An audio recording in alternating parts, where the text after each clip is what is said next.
woto ñaawe woɗɓe mbaason ñaaweede woto pele woɗɓe mbaason feleede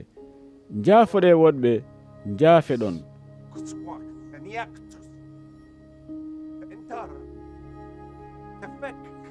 dokke woɗɓe dokke ɗon ma on caawane ɓeddi moƴƴiri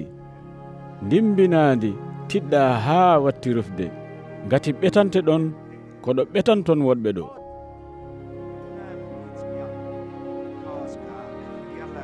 o fawani ɓe heen kadi ɗiɗo konnguli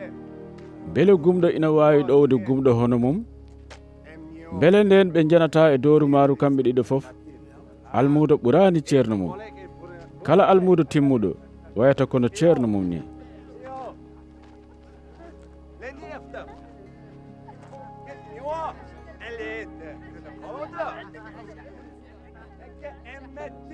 holi ko waɗi aɗa yiya kuɗel gongel e yitere bande tawa a yiyata leggal gongal e yitere ma ngal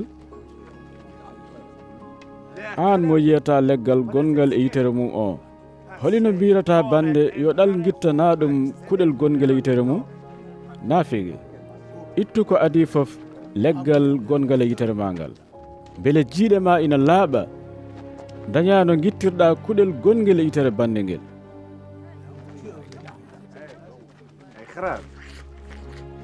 lekki moƴƴi jibinta ko boni bonki jibinta ko moƴƴi ngati lekki fof heptinirte ko ɓiɓɓe mum ɗibbe pettetake e puɗi ñaaɗɗi resen fettetake e gañanji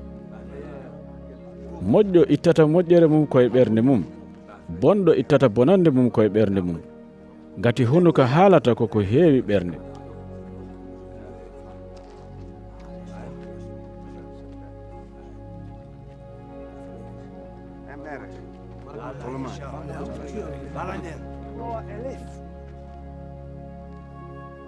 holi ko waɗi oɗon noddirami joomiraɗo joomiraɗo te on mbaɗata ko kalanmi ko mami hollu on ko kala garɗo e am heeɗi konngulam rewi ɗumen nandata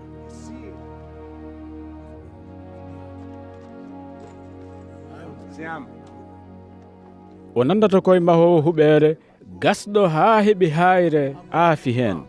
ilam ari warango yani e dow maadi he ronki haydimbinde ndi sabu andi mahi no feewi